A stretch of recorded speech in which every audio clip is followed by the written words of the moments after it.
IVM. News Kids on the Block.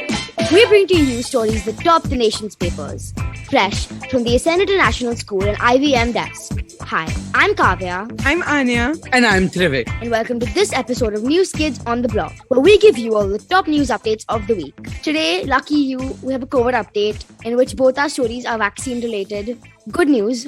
And you're doing the COVID update, Kavya. So it's just everyone's happy day. Like we can all just do the happy dance. So the first one is good news for kids. The Central Drug Regulators Expert Panel has recommended that with certain conditions, the Bharat Biotech's Covaxin, which is the Bharat Biotech's COVID-19 vaccine, can be used on people within the age group of 2 to 18 years under some conditions and under some emergency use restrictions.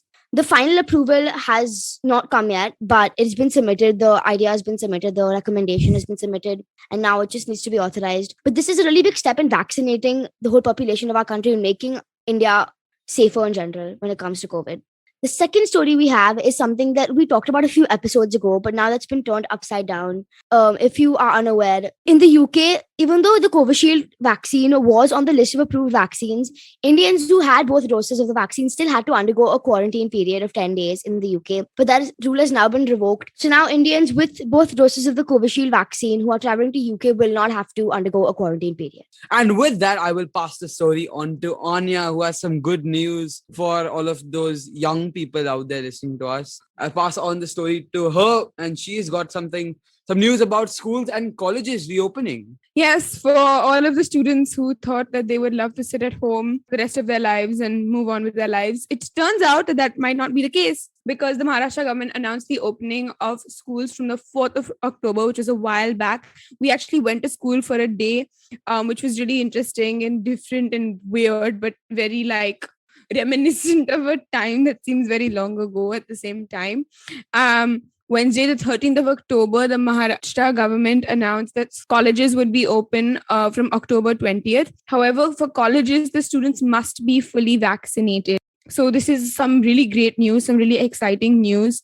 They also said that after October 7th, from the first day of Navratri, in case you missed this, all places of religious or places of faith will be open as well. But let's go back to that whole school thing. Some interesting stats that I got from Times of India. In Mumbai, a total of 2,553 schools and junior colleges can bring back 5.13 lakh students to classrooms. So this is really interesting, and most schools have obviously prioritized their grades 10 and 12. Most schools have focused on their grade 10 and grade 12 students, obviously, but they've also tried to have a phased or a hybrid manner where students can afford to not miss a lot of time, or they can still participate in school if something wasn't to happen, whether it was the fact that they weren't in the city and it became difficult because they're staying with their grandparents, or even in certain cases where someone you know or someone who knows someone else and you might have interacted with may have tested positive, or there just might be something where you're fully functional and you would have come to school if this was 2018,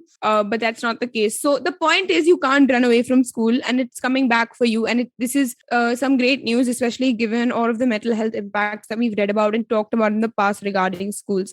So our next story for you today is about the malaria vaccine, and the World Health Organization, or the WHO, on the 6th of October, Wednesday, has finally endorsed the world's first ever malaria vaccine. The common name for this vaccine is Mosquirix, and that has shown the capability of significantly reducing the impact or the chance of you getting the life-threatening disease. And the recommendation is based on results from an ongoing pilot program in Ghana, Kenya, and Malawi that has reached more than 800,000 children since 2019, according to the World Health Organization. And I know that's a pretty big number, and it has shown positive results, and I'm glad we finally do have a malaria vaccine. So I'm passing it back to Kavya. So Air India was an airline that was originally founded by JRD Tata, and it was called the Tata Airlines back then. But after a few years, it was made into a government-owned airline. But now, once again, after a bid, it is going to be privatized. And the Tata Group was the highest bidder, paying 18,000 crore rupees. So Air India is now back to its original founder and the company and the group that actually started the airline, which is really cool. And with that, we shall take a short break and we'll be right back. It's quite mind-boggling to learn how many things around us are actually possible because of AI. Our phones, computers, even our Xboxes and PS4s all use some form of AI to make our experiences better. Yeah, I've always been fascinated by AI and how it works. Well, lucky for you then, Intel's Digital Readiness Program is here to empower everyone with skill sets, mindsets, and tool sets to use in an AI-fueled world. So you can be ready to develop AI for anything you want. Yes, even for football, Trivik. The Intel AI for Youth program is an initiative that guides today's youth to an understanding of how AI is designed and why it's important. Intel's been working with the CBSE, Ministry of Education, and the Government of India to empower today's youth to build social impact solutions while demystifying what AI is. How do you take advantage of this? Purchase an Intel Core-powered PC and you have free access to 80 plus hours of immersive and hands-on training about AI. On completion of the program, along with a certificate, you get access to AI toolsets to try to put what you learned to good use. Wow. So don't wait. Log on to futurebanawonderful.intel.com. Future Banaw Wonderful by bringing home an Intel-powered PC. Welcome back to News Kids on the Block. I'm your co-host Trivik Hariharan, and our next story is about its redemption of confidence after Kylian Mbappe, the player who missed the penalty that sent France tumbling out of the Euros this summer, has scored the winner in the final of the Nations League against France. And I think it was offside. I don't think the goal should have stood. However, it is a very controversial debate going on whether Eric Garcia, the Spanish centre-back, made a gesture towards the ball and whether that goal is offside or not. But I personally felt it was offside. I'm sure everyone listening out there, if you do watch football, has their own opinions on it.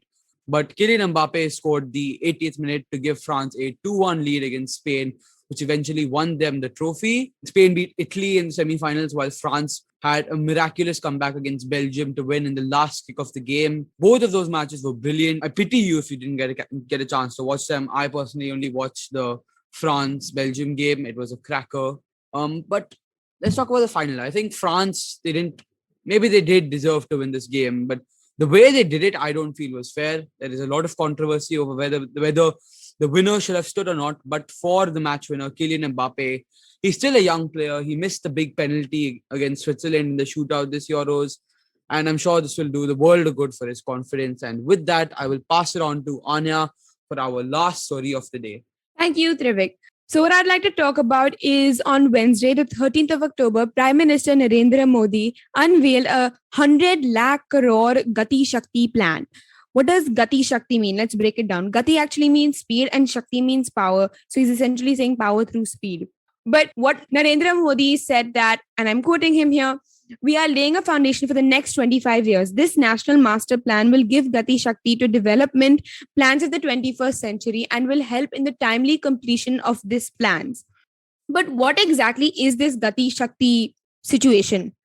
So they have developed a geospatial digital network which aims at connecting various ministries and industries across the country together so that they can optimize the time taken as well as the economic cost of things within projects that they are working on. So this helps with having all of the data in a single place that can assist ministries in analyzing their productivity.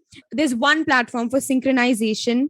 And of course, there's an optimization of the work that is being done. PM Narendra Modi also said, according to the Times of India, that we are laying a foundation for the next 25 years. This national master plan will give Gati Shakti to development plans of the 21st century and will help in the timely completion of these plans. So here's to a faster and stronger India. And that's all we have for you today. We hope you enjoyed this episode of News Kids on the Block.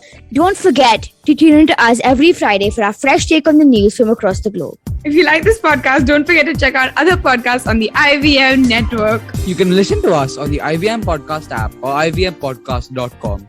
You can also follow us on our social media. We are at IVM Podcast on Twitter and Instagram. We'll see you next week. But till then, do share this episode with your folks.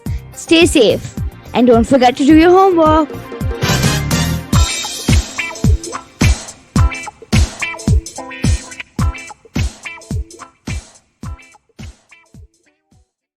Hey everybody, it's been another great week on the IVM Podcast Network. On Storytellers and Storysellers, Vineet talks to Mansi Gupta, aka Max Play, about her rapid growth as a female gaming creator on YouTube. On Paisa Vaisa, Anupam speaks to Sandeep Bagla, CEO of Trust AMC, about the status of death funds during the pandemic and their importance in portfolios. On a show about crypto, Rohan asks the question, what is a crypto wallet? To Tarusha Mittal, podcaster and COO at Oro Pocket, Uniform and Cloud Reno. On the Life Manifesto, Zarina dives deep into the imposter syndrome and shares some helpful techniques to overcome it. And on Football Shitball, Gaurav and Savram talk about the showstopper game of the week, Liverpool versus Manchester. Do follow us on social media. We're IVM Podcasts on Twitter, Facebook, Instagram, and LinkedIn. And remember, if you're enjoying this show or any of our others for that matter, please do tell a friend. We really appreciate you spreading this. Word of mouth helps a lot. And finally, this week, we'd like to thank our sponsors, Cred, Bank of Baroda, Quarter, CoinSwitch, Kuber, Slay Coffee, and Intel. We really appreciate the support.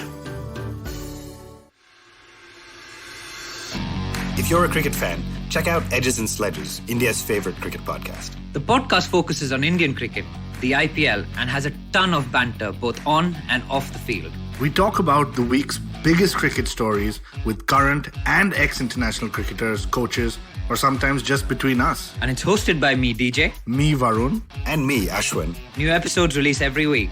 You can catch us on the IVM Podcasts website, app, or wherever you get your podcasts from. Check out the Edges and Sledges Cricket Podcast.